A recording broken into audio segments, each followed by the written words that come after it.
My sister's graduation party was held on June 25th.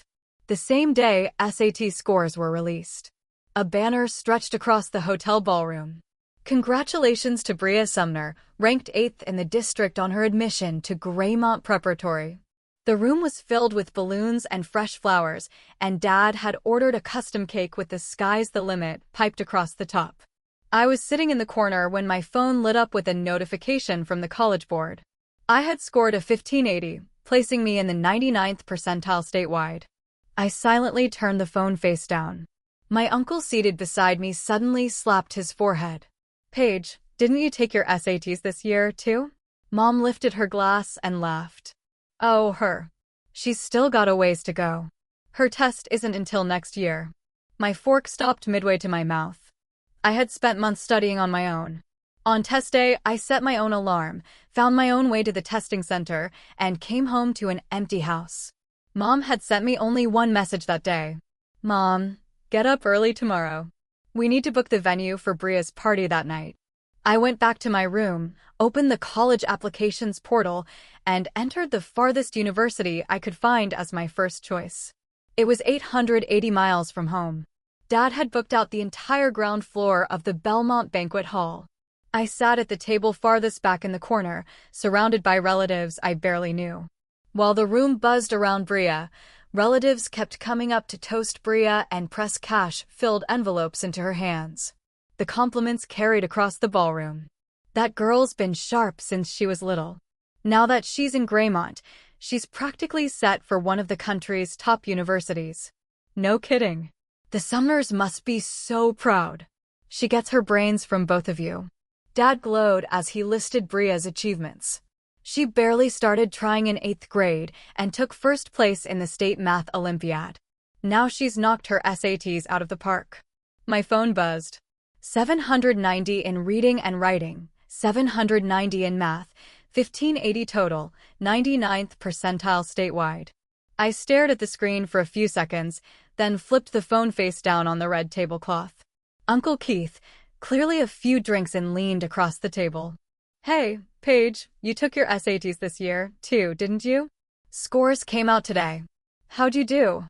The table went quiet. Dad's smile froze like he was trying to remember what grade I was in. Bria looked at Mom. Mom stepped in smoothly. "You've got it mixed up. Paige won't take the SATs until next year. Today's all about Bria." My fork hung in midair. 2 weeks earlier, I had taken the test after studying for every section alone. I woke at 5:30, scraped together breakfast from the fridge, took a bike share to the subway, then rode 10 stops to the testing center. At lunch, other students had parents waiting outside with homemade food, hotel rooms for naps, or at least cold bottles of water. I bought a discounted sandwich from the convenience store and ate it on a bench with tap water I brought from home. When I finally returned that evening, the house was empty. At 9 p.m., Mom texted, "Mom, get up early tomorrow. Mop the floors. Then come with me to book the venue for Bria's party. Don't sleep in." Uncle Keith laughed awkwardly. "Well, next year Paige will bring home a perfect score." I lowered my head and picked at the cold chicken on my plate. Being overlooked was nothing new. The party ended around 10 p.m. while Mom settled the bill. She handed me a cloth bag full of gift envelopes and told me to total them. I sat in the lobby opening the envelopes one by one and logging each amount into a red ledger. $250 from Uncle Ed, $100 from Aunt Lori, $150 from Aunt Donna. When Mom came back, she glanced at the numbers. "Whatever the relatives gave you counts toward Bria's school fund, too." I froze. Earlier, Uncle Keith had pressed a thick envelope into my hand. "Paige, treat yourself to something nice. Senior year's rough. You've earned it." There had been $300 inside. Now it belonged to Bria. I closed the ledger, straightened the bills, and tucked everything into Mom's handbag. At home, Mom and Dad were still excitedly counting the night's money. While Bria talked about wanting the newest iPad, I walked straight to my room and locked the door. My ancient PC whirred as it booted up. I logged into the college applications portal. I didn't choose a single university in the state. I selected a top school in the South, 880 miles away, a 2-hour flight or 13-hour drive. Then I clicked Submit Application. Successfully submitted. For the first time in years, my chest felt light. After Bria's party, the entire household shifted into full wartime mode. Every dinner conversation revolved around Greymont, the move, and Bria's meals. One Saturday, Dad called from the living room. "What about this place? 2 bedrooms, furnished, 10 minutes from Greymont. Bria can come home during lunch." Mom leaned over the tablet. "Nice. Great natural light, but we'll replace her bed with a solid wood frame. Her neck's been bothering her, so she can't sleep on anything too soft. And the kitchen needs to be big enough. The next 3 years are make or break. I need to cook for her every day. The rent is $4,500 a month," Dad said. Mom didn't hesitate. "We'll sell the house if we have to for Bria's grades. Paige can stay here alone until then. She's got senior year coming up. She can study anywhere. It's quieter here anyway." I stopped in the hallway. There it was. I had never been part of the plan. Dad finally looked at me.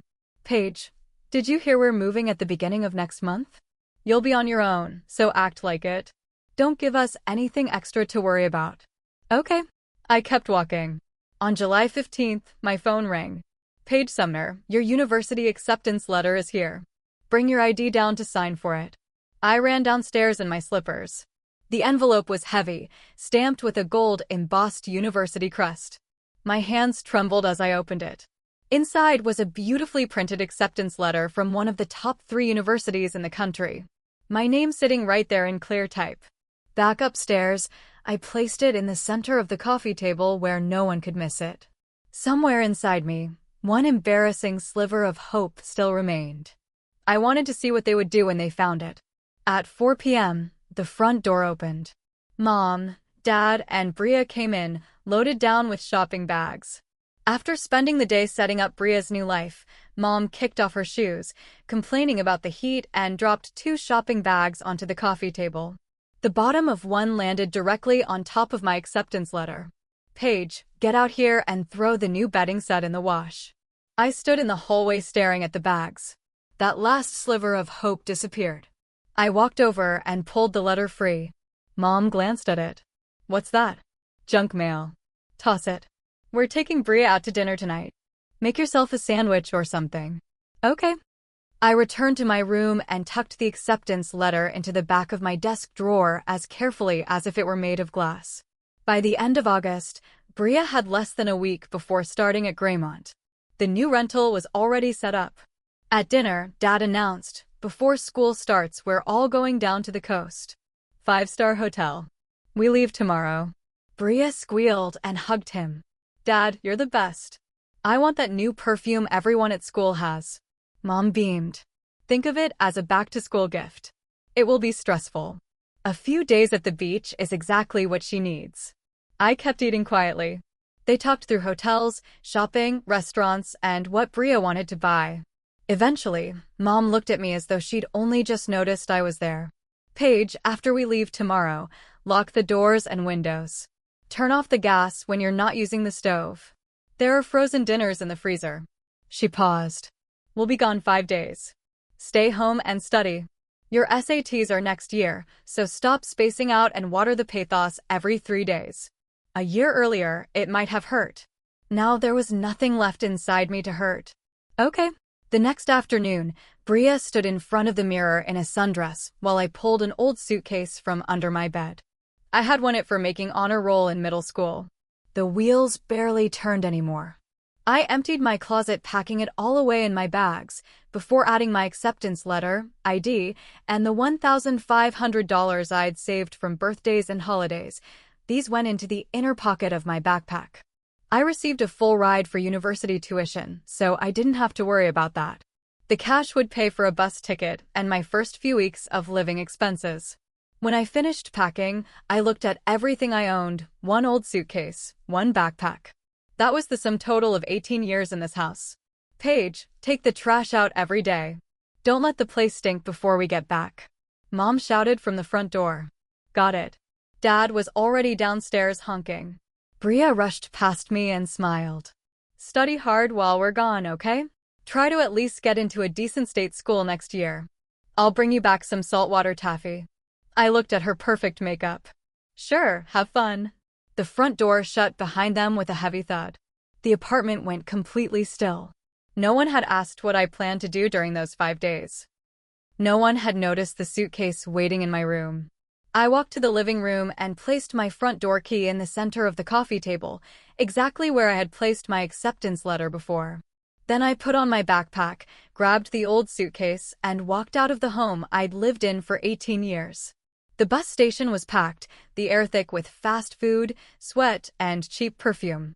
I had bought a coach seat for the 20-hour ride. I didn't mind. I settled by the window and watched the skyline slowly retreat, giving way to farmland and then hills. My heartbeat finally began to level out. I had no idea what the next few weeks would look like. But for the first time, uncertainty felt better than staying. For the first time, freedom felt real. I opened the family group chat, pinned at the top of my phone. The happy Sumners. Mom had posted a photo from the trip. 3 people smiled into the camera. Mom, taking our baby girl on a beach vacation, a new chapter, a new school, and we're cheering her on every step of the way. Relatives had already filled the replies with praise. Aunt Miriam, Bria's gorgeous. You two are so lucky. Aunt Lori, have a blast. Once school starts, it's all business. I stared at the picture for a long moment, then tapped leave group. After that, I opened their contacts one by one. Dad, Mom, Bria blocked. I turned off my phone. The bus carried me south, away from a home that had never had room for me. That evening around 8 p.m., the windows of the summer apartment sat dark, 800 miles away in a luxury beachfront hotel. Mom finished an ocean view spa treatment and opened the home security camera app. The feed was pitch black. She frowned. It's 8. She hasn't turned on a single light. She better not have run off somewhere. She called me. We're sorry. The number you have reached is no longer in service. She tried 3 times. Then she texted, Mom, Paige. Where the hell did you go? Pick up your phone. Message not delivered. She blocked me. That little brat has lost her mind. Mom shot upright so fast the sheet mask slid off her face. Dad barely looked up from his phone. She's probably at a friend's house. She's a teenager. It's a phase. She'll come home when she gets hungry because I told her to hand-wash Bree's silk blouses today. I reminded her before we left. The more Mom thought about it, the angrier she became. She's probably out with the wrong crowd. Senior year is coming up. Does she not care about anything? She searched through her contacts until she found my senior year homeroom teacher, Mrs. Tillman. The moment the call connected, Mom launched into her complaint. Mrs. Tillman, this is Paige Sumner's mother. That girl hasn't come home all day and her phone's off. Is she out running around with one of the boys in your class with an attitude like this towards school? Does she even plan on taking her SATs next year? Silence. 5 seconds passed. Then Mrs. Tillman answered, her voice full of disbelief. Mrs. Sumner, what on earth are you talking about? Paige graduated in June. She scored a 1,580 on her SATs and landed in the 99th percentile for the state. You didn't know that? The silence on the hotel balcony didn't break all at once. It cracked slowly like winter ice under the weight of a boot. Mrs. Tillman didn't hang up. She didn't scoff either. She was a woman who had taught senior English for 24 years, and she possessed the terrifying, measured patience of someone who had seen every conceivable permutation of bad parenting. When she finally drew breath, the faint hiss of coastal wind on Mom's end sounded suddenly cheap, petty, and thin. Mrs. Sumner, Mrs. Tillman said, her tone dropping into an icy bureaucratic register that brook no interruption. I'm going to repeat what I just told you because I want to ensure there is no misunderstanding on this line. Paige completed her final graduation requirements at the end of May. She received her official diploma alongside the rest of the class of 2024 on June 12th. She was in the upper 1% of her class. She sat for her SATs on June 1st, and her official score report of 1580 was delivered to the administration office on the 25th, the same day as your younger daughter's middle school banquet. Mom's hand tightened on the iPhone until her knuckles turned chalk white. A stray strand of hair stiff with salt spray from the ocean breeze whipped across her cheek. That's impossible. We didn't buy a cap. We didn't buy a gown. We didn't attend a ceremony. I know you didn't, Mrs. Tillman replied smoothly. I was the faculty marshal who checked her in backstage. She wore a loaner gown from the counseling department's emergency reserve because her fees hadn't been settled by the deadline. When we called her name, no one stood up in the bleachers. She took her folder, shook Principal Vance's hand, walked out the side exit into the parking lot, and rode a city transit bus home. Mom's mouth opened, but only a dry whistling gasp came out. Furthermore, Mrs. Tillman continued, the razor-sharp edge of her voice slicing through the evening warmth. Paige requested that all official transcripts and certified AP portfolios be forwarded directly to the registrar at Jude Vanderbilt Southern. Her early admission was finalized in July. As far as the district is concerned, Paige Sumner is no longer a minor under our jurisdiction, and she is certainly no longer a high school student. If you have misplaced your daughter, Mrs. Sumner, I suggest you call the police rather than accusing my faculty of harboring a delinquent. The click that followed was final. Mom stood frozen on the marble balcony of the presidential suite. Below her, the turquoise resort pool shimmered under decorative lanterns and laughter drifted up from the swim-up bar. Inside the suite, the air conditioning hummed in a smooth low note, perfectly counteracting the August heat. Evelyn. Dad's voice came from the plush sofa inside. He was scrolling through a golf resort app on his iPad, a cold beer resting on a coaster beside him. Who is that? Did she get into trouble with the neighbors again? I swear to God if that girl left the garage door open while we're out of state. Mom walked back into the room like a woman moving through deep water. Her face had drained of all color, leaving the sunburned skin across her cheekbones looking raw and splotchy. The expensive aloe sheet mask she had discarded earlier lay in a wet, translucent heap on the glass coffee table. Richard, she whispered. Dad didn't look up from his screen. What? Did she wreck the car? She doesn't even have the keys. She graduated. Dad's thumb stopped mid-swipe. He gave a short, irritated chuckle. What are you talking about? Senior year starts next week. That's why we're doing this trip now before Bria's schedule gets crazy. She graduated in June. Mom said, her voice rising high and shrill, cracking at the edges like cheap porcelain. Mrs. Tillman just told me she walked the stage on June 12th. The day we were at the outlet mall buying Bria's orientation wardrobe. She took the SATs on June 1st. She scored 1580, top 1% in the state. Bria emerged from the bathroom in a fluffy white hotel bathrobe. Her wet hair wrapped in a monogram towel humming a pop song. She carried a bottle of custom hair oil she begged for at the mall that morning. Who took the SATs? Are you talking about Paige? Mom, can you order room service? I want the chocolate mousse with the gold leaf. Neither of them answered her. Dad set the iPad down on the table with a dull clack. His brow furrowed into deep, ugly creases. That doesn't make any sense. If she scored a 1580, the school would have mailed a letter. The district sends out certificates for anything over 1500. We would have seen it. Mom's eyes widened, darting around the luxurious room as if searching for an exit. Suddenly, a memory struck her. Sharp, violent, and humiliating.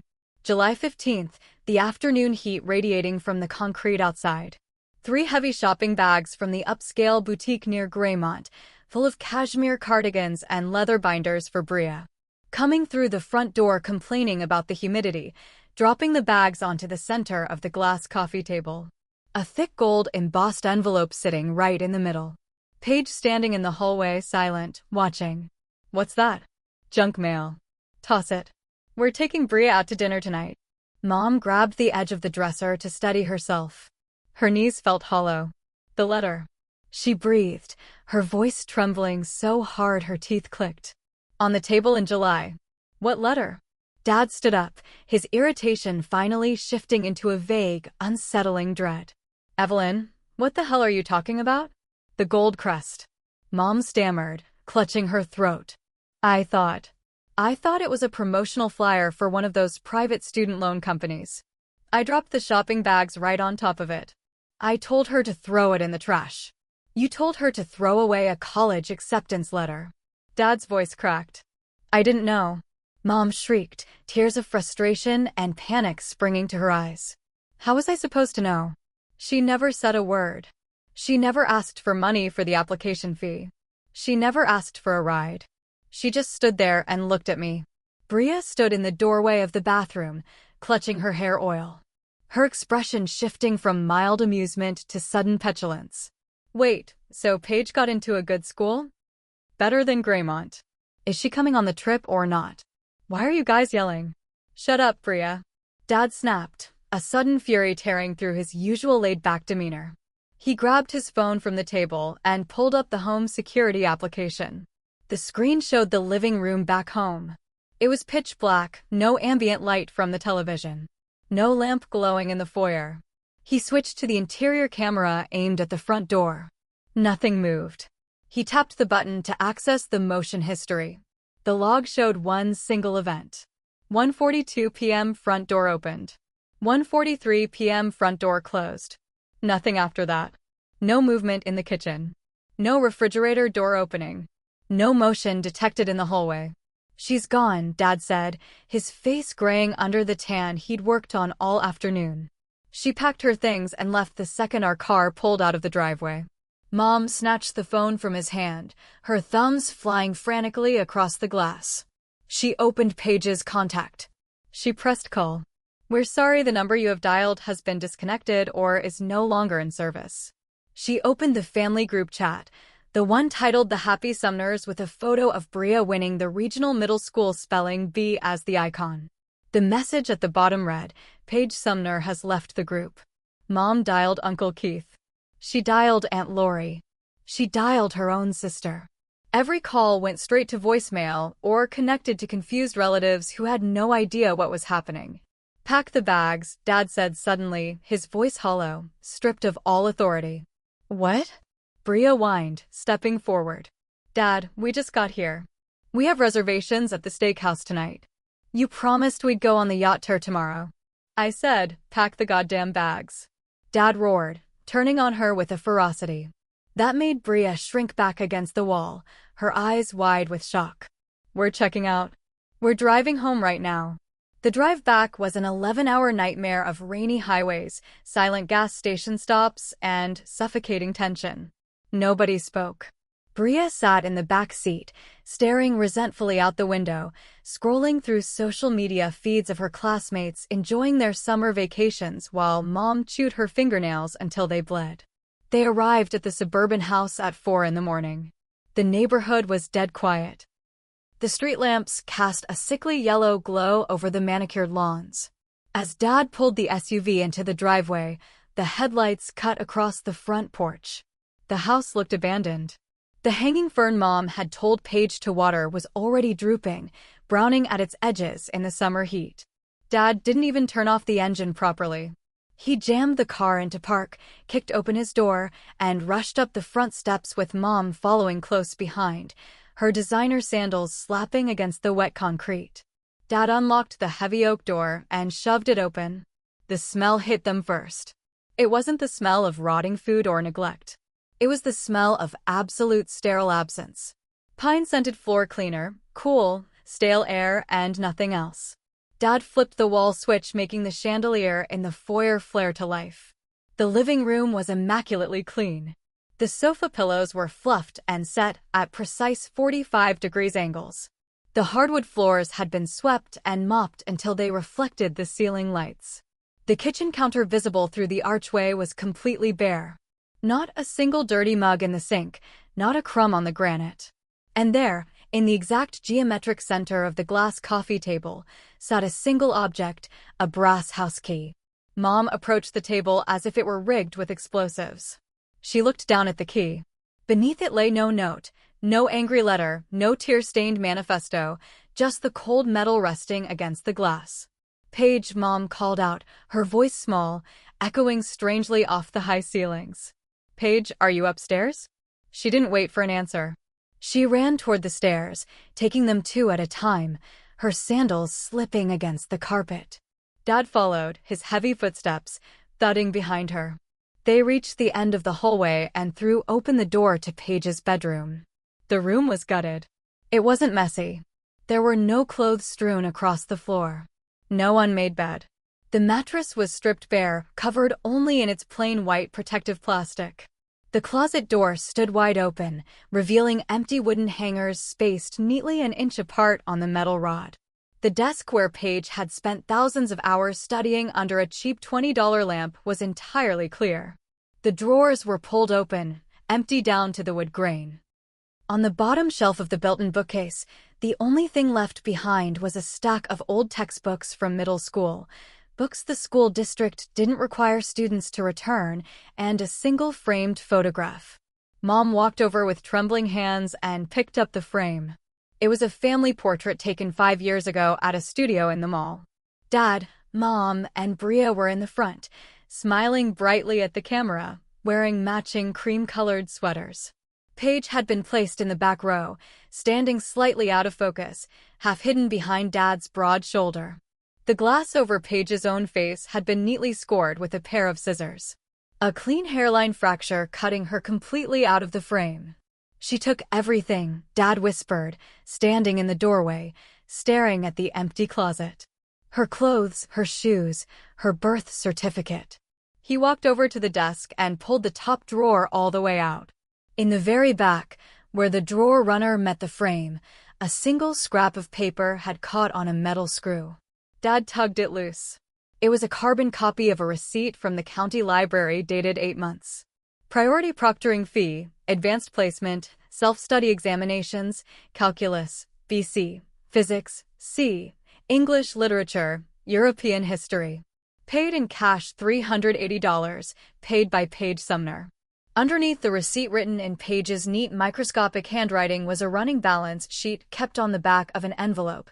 Weekend shift at bakery plus $120, math tutoring Miller Kid plus $160, AP test fees $380, SAT registration $60, score reporting fees $48, fund remaining $1,500. Dad stared at the numbers and his hands began to shake violently. For 3 years, he had bragged to his coworkers at the engineering firm about how cheap it was to raise Paige compared to Bria. "My oldest doesn't need anything," he had told them over drinks at the company retreat. "Low maintenance. Doesn't ask for designer clothes. Doesn't care about private coaching. She just stays in her room and keeps quiet." She hadn't been low maintenance. She had been funding her own emancipation in $50 increments while they spent thousands on Bria's private cello. Lessons that Bria quit after 3 weeks. "Check the bank," Mom said suddenly, her eyes wild with panic. "Check the joint savings account. The one we set up for her college fund." Dad pulled out his phone, his thumb trembling so hard he mistyped his passcode twice. He logged into the family banking portal. He scrolled past the main checking account, past the Graymont tuition escrow, down to the secondary sub-accounts. Account name, Sumner, Paige, Educational Savings. Balance, $14.22. There had never been more than $50 in it. Whenever money got tight during the holidays or when Bria needed new cheerleading uniforms, Mom had quietly transferred funds out of Paige's account, promising herself she would replace it next month. She never had. Paige hadn't touched the $14. She had left it there like a tip left on a diner table after a terrible meal. By 9 o'clock the following morning, the front lawn of the Sumner residence was already baking under the late August sun. The house, usually full of Mom's bustling energy, shouting orders about laundry, planning Bria's weekly meal prep, vacuuming the stairs, felt like a funeral parlor. Then the doorbell rang. Mom jumped as if an alarm had gone off. She smoothed her skirt frantically, checked her reflection in the hallway mirror, and tried to paste on a smile. "It's Keith," she whispered to Dad, who was sitting at the kitchen island, staring blankly at a cold cup of coffee. He was supposed to drop off the extra lawn chairs from the graduation party. Mom opened the front door. Uncle Keith was standing on the porch wearing a polo shirt and sunglasses, holding a pair of aluminum folding chairs. Beside him stood Aunt Lori holding a Tupperware container of homemade peach cobbler. "Morning, Evelyn," Keith boomed, stepping into the foyer without waiting for an invitation. Heard you guys got back early from the coast. Lori made some cobbler for the girls before Bria heads off to that fancy prep school. Keith, Lori, thank you, Mom said, her voice strained, blocking the hallway with her body. We're actually a bit exhausted from the drive. We got in late. Oh, nonsense, Aunt Lori said, pushing past her with a warm smile. We won't stay long. I just wanted to congratulate the family again. We saw the district newsletter this morning. Mom froze. The newsletter? Don't play modest with us, Evelyn. Uncle Keith laughed, setting the chairs against the wall and walking straight into the kitchen. Hey, Richard. Man of the hour. Why didn't you say anything at Bria's party? You had us all thinking Paige was still a junior. Dad slowly raised his head from his coffee mug. His eyes were bloodshot. The dark circles underneath bruised and deep. What newsletter, Keith? Uncle Keith pulled his smartphone from his pocket, tapping the screen with a thick thumb. The county school board bulletin. They publish the top academic achievers every August. Look at this headline. District celebrates historic SAT performance. Senior Paige Sumner achieves 1580, named National Merit semifinalist. Keith turned the screen toward Dad. There was Paige's junior year school photo, the only one the district had on file. She wore a simple navy blue crew neck sweater, her hair pulled back in a clean ponytail, looking straight at the camera with a calm, unreadable gaze. Below the photo was a paragraph detailing her achievements. Valedictorian equivalent for AP Scholar with distinction citations. Accepted to Jude Vanderbilt Southern on a full academic chancellor scholarship. Full scholarship. Aunt Lori gasped, setting the Tupperware on the island. Evelyn, do you have any idea how prestigious St. Jude is? My neighbor's son had a 1540 and a 4.3 GPA, and he was waitlisted. They only take 200 freshmen nationwide for that chancellor's cohort. Full tuition, housing, research stipend. It's worth over $300,000. Lori beamed, clasping her hands together. To think you have one daughter at Graymont and another at St. Jude, you must be over the moon. Where is she? Let me give her a hug. I felt so bad giving her only that little envelope at the party when I thought she was just an underclassman. The kitchen fell dead silent. The hum of the refrigerator was the only sound in the room. She's not here, Dad said, his voice flat, devoid of life. Out with friends celebrating, I bet. Uncle Keith chuckled, leaning against the counter. Good for her. Hey, Evelyn, where's that red ledger you had at the banquet? The one where you wrote down the gifts? I want to add another $500 for Paige's college trunk. Kid deserves it. Mom looked at Keith. Then she looked at Lori. Her facade maintained for 18 years through sheer willpower. Social climbing and selective blindness shattered into dust. A dry, choking sound escaped her throat. She sank down onto the kitchen floor, her knees hitting the hardwood with a sickening thud, and buried her face in her hands. Uncle Keith's smile vanished. Evelyn, what's wrong? Richard, what happened? Dad didn't look at his wife. He stared at the screen of Keith's phone. At Paige's calm, gray-eyed stare. She left. Dad said. Left? Left where? Keith asked, looking between the two of them. To campus. Move-in day isn't for another week. She left us, Keith. Dad said, his voice breaking into a harsh, ragged rasp. She didn't tell us she graduated. She didn't tell us she took the test. She applied to a school 880 miles away, packed her clothes while we were at the beach, and threw her front door key on the table. Aunt Lori's jaw dropped. What do you mean she didn't tell you? You live in the same house. We didn't know? Dad whispered. Uncle Keith stared at his brother-in-law for a long, agonizing moment. The confusion on his face slowly transformed into deep, scorching disgust. You didn't know? Keith's voice dropped an octave hard as granite.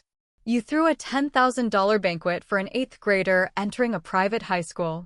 And you didn't even know your oldest daughter was graduating high school. Keith, please. Mom wept from the floor, reaching out a hand.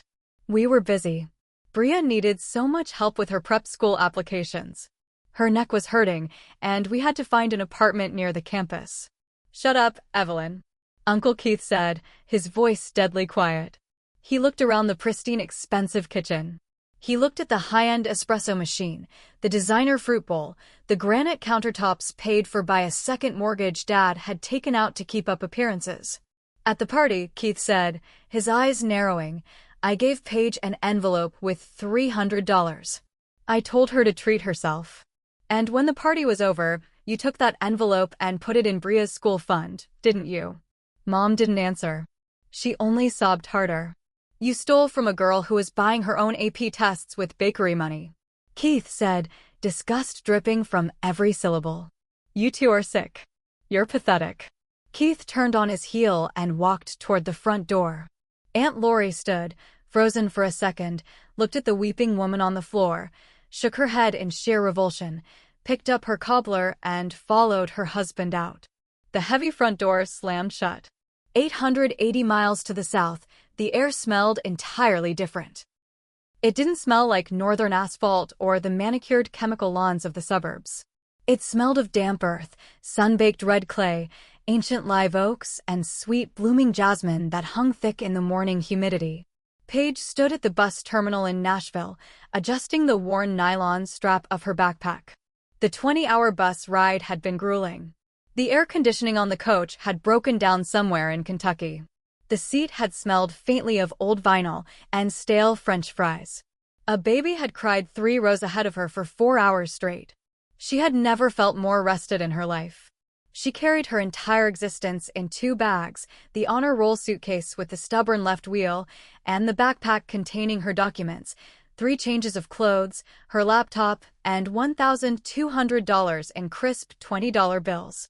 She walked out of the terminal into the bright southern morning. The sky was an impossible blinding blue. She didn't take an Uber. She took the local city bus for $2. Sitting near the window watching the city unfold. Brick warehouses gave way to rolling green hills, which gave way to the sprawling historic stone gates of the University St. Jude Vanderbilt Southern. The campus was a breathtaking expanse of Gothic stone buildings, sprawling lawns shaded by century-old magnolia trees, and wide brick pathways lined with wrought iron lanterns. Students were already beginning to arrive. Cars with out-of-state license plates, unloading trunks, parents carrying mini fridges, orientation leaders in bright yellow polo shirts shouting greetings through megaphones. Paige walked through the main archway alone. Nobody was carrying her bags. Nobody was fussing over whether the humidity would make her hair frizzy. Nobody was telling her to hurry up because someone else needed a sandwich. She felt weightless. She found the administration building, a towering stone hall with stained glass windows, and walked into the Chancellor Scholar's office. A woman in her 50s with silver-streaked hair and warm, sharp eyes looked up from behind a massive mahogany desk. Her nameplate read Dr. Eleanor Vance, Dean of Special Programs. Name, dear? Dr. Vance asked, adjusting her glasses. Paige Sumner. Dr. Vance's face lit up instantly. She stood up from her chair, rounding the desk with an outstretched hand. Paige, good heavens, we've been waiting for you. You didn't reply to our move-in coordinator's email regarding the early arrival stipend. I'm sorry, Paige said calmly, shaking the dean's hand. I changed my phone number and email address 2 days ago. I was traveling by bus. Dr. Vance's sharp eyes took in the scuffed suitcase, the worn sneakers, and the solitary figure standing before her. She didn't ask where Paige's parents were. In her 20 years running elite scholarship cohorts, she had learned that students who arrived alone on long-distance buses with perfect test scores usually had stories they didn't want to tell on their first day. Well, you're here now, Dr. Vance said warmly, handing her a sleek black welcome packet and a brass-colored key card. You're in Founders Hall, room 304. Single-occupancy corner room overlooking the quad. Your tuition, boarding, and textbook allowances are completely finalized and funded. There is also a $1,500 research stipend deposited into your campus account for the semester. Paige held the key card in her hand. It was cold, smooth, and solid. Thank you, Dr. Vance. Don't thank me, Paige. You earned every square inch of this campus with your own mind. Now, go get settled. Orientation begins tomorrow at 9 o'clock, but tonight there's an ice cream social on the lawn. Go meet your peers. You're home. While Paige was unpacking her 4 shirts and 2 pairs of jeans into the solid oak wardrobe of Founders Hall, 30 miles north of her old hometown, reality was arriving for the Sumner family like a freight train. The rental townhouse near Graymont Preparatory was beautiful for $1,500 a month, hardwood floors, marble countertops, and large windows that let abundant sunlight in. It was also completely unaffordable. Dad sat at the dining table surrounded by bills, spreadsheets, and bank notices stamped in red ink. Graymont's tuition was $28,000 a year. That didn't include the mandatory technology fee $1,200, the uniform package from the bespoke tailor in town $1,800, the private rowing club membership $3,500, or the weekly private tutoring sessions they had already been advised to book. "Richard," Mom said, walking in with an empty laundry basket, her eyes puffy from days of constant crying. The landlord called the first month's security deposit bounced. He said if the wire doesn't clear by Friday, he's putting the lease back on the market. "I know," Dad shouted, slamming his hand onto the table, sending pens scattering across the wood. "I know it bounced. The brokerage account is empty. We put the house on the market, but the interest rates went up last week, and nobody's making an offer above asking price." "Well, borrow from your 401k, Mom pleaded. "We can't lose this place. Bria starts classes on Monday.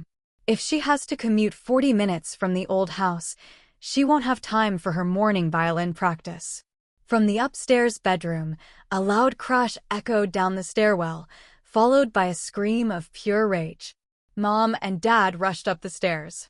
Bria was standing in the middle of her bedroom, surrounded by open binders, heavy textbooks, and shattered makeup containers on the floor. Her face was red, streaked with tears and expensive mascara. "I can't do this," Bria shrieked, kicking a 3 inches thick textbook across the room. "This isn't middle school. The placement test is in 3 days, and I don't understand any of this math. It's all Greek letters and proofs." Dad picked up the book. It was an advanced honors calculus textbook. "Bria, sweetie," Mom cooed, stepping over the mess to wrap her arms around her daughter. "It's okay. You took first place in the math Olympiad in 8th grade. You're brilliant, remember?" Dad said, "You barely even had to study." "That was 8th grade. Bria screamed, shoving Mom away. The 8th grade test was just fractions and logic puzzles.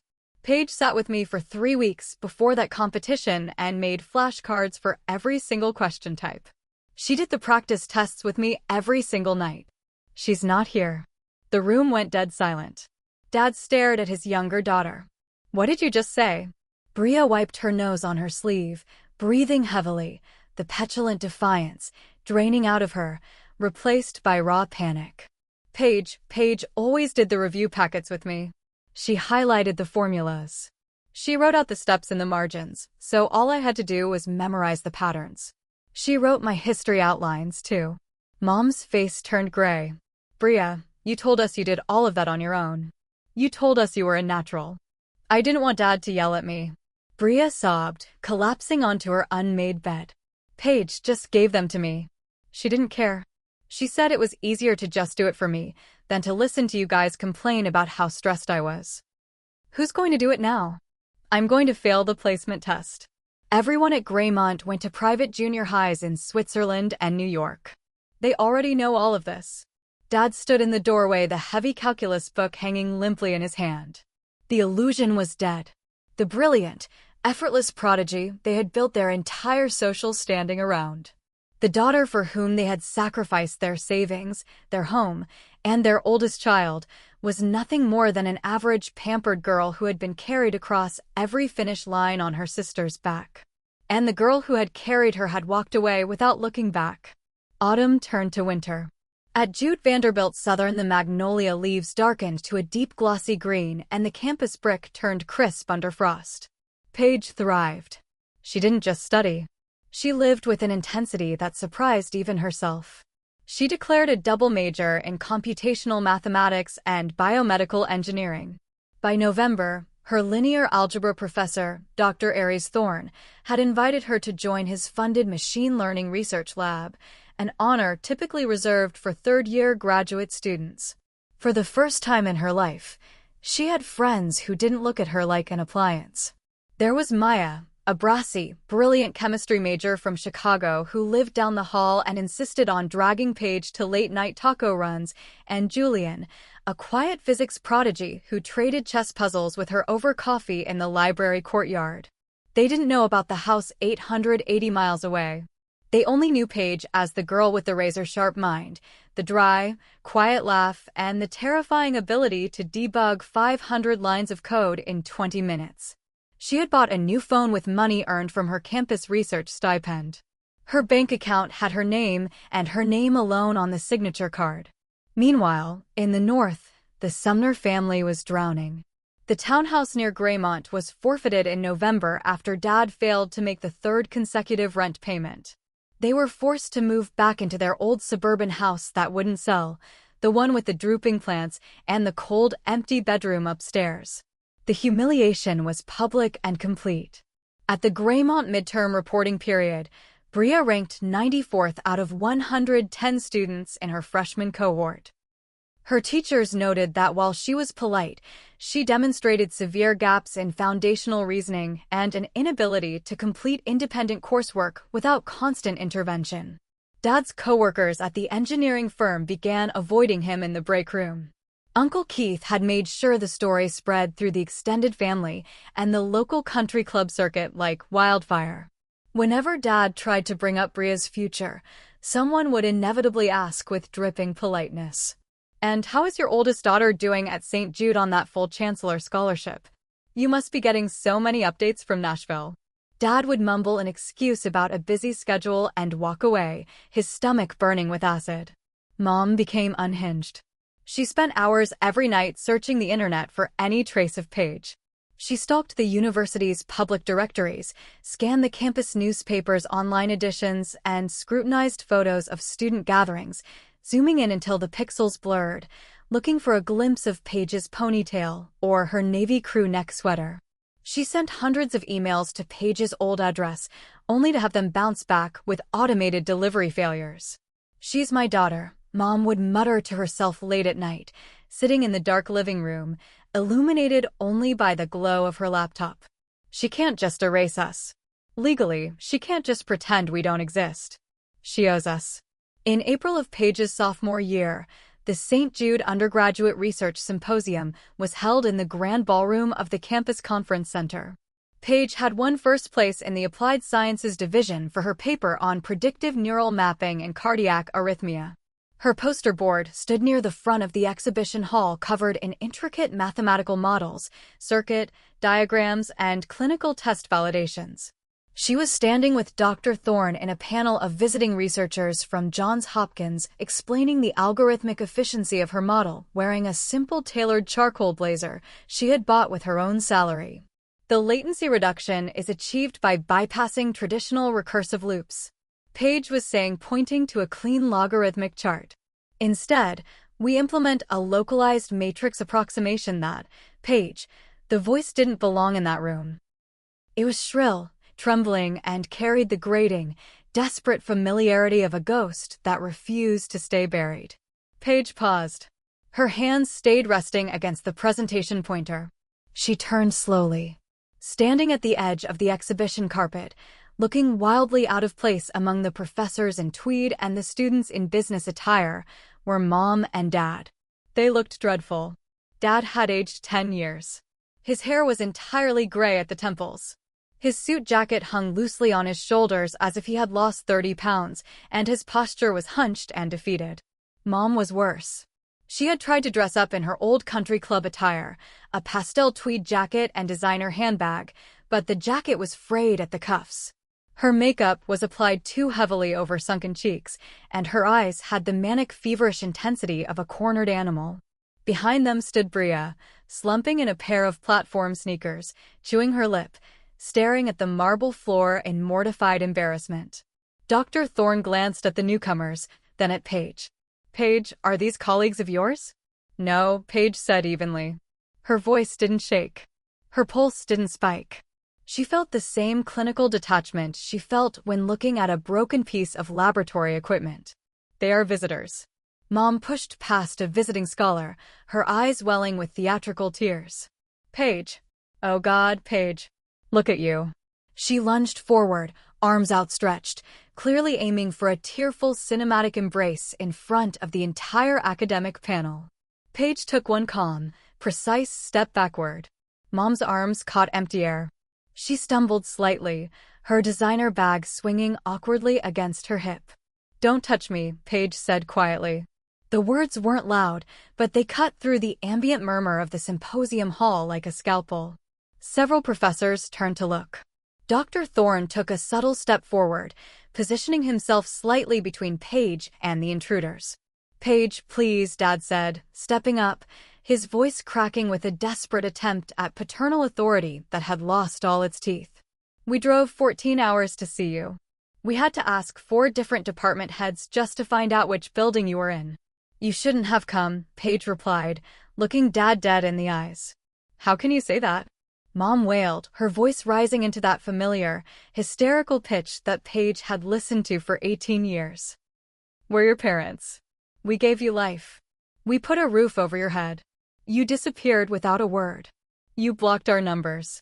You let your family be humiliated in front of everyone we know. You didn't know I graduated, Paige stated. The fact hung in the air, cold and undeniable. We made a mistake. Mom cried, reaching into her purse and pulling out a crumpled tissue. We were under so much stress with Bria's schooling. Parents make mistakes, Paige. But family forgives. Look at what you've accomplished. Look at this room. You got your brains from us.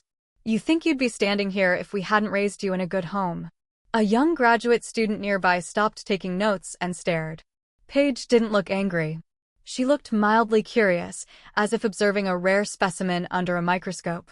You didn't buy my cap, Paige said, her voice smooth, rhythmic, and perfectly calm. You didn't buy my gown. You didn't pay for my AP tests. You didn't pay for my SATs. You took the $300 Uncle Keith gave me for graduation and put it in Bria's fund. You left me in an empty house while you went to a beach resort. And when my acceptance letter arrived, you threw it under your shopping bags and called it junk mail. Mom flinched as if struck across the face. Dad looked at the floor, his face burning a deep, shameful crimson. Paige, we're struggling. Graymont, it didn't work out. The tuition, we had to sell the boat. We had to downsize our car. Bria needs help. She needs tutoring. If you could just come home for the summer, take an internship nearby, you could help your sister with her coursework. We could be a family again. Paige looked at Bria. Her sister wouldn't meet her eyes. Bria stood there, clutching her cheap phone, looking small, mediocre, and terrified of the world she had been artificially thrust into. No, Paige said. What do you mean no? Mom's grief vanished instantly, replaced by the ugly venomous anger that always surfaced whenever her control was threatened. You have a full scholarship. You have a stipend. You have money in your university account. Your father and I are going into debt, and you're hoarding resources 880 miles away. You owe us for 18 years of food and shelter. I owe you nothing, Paige said. She turned to Dr. Thorne.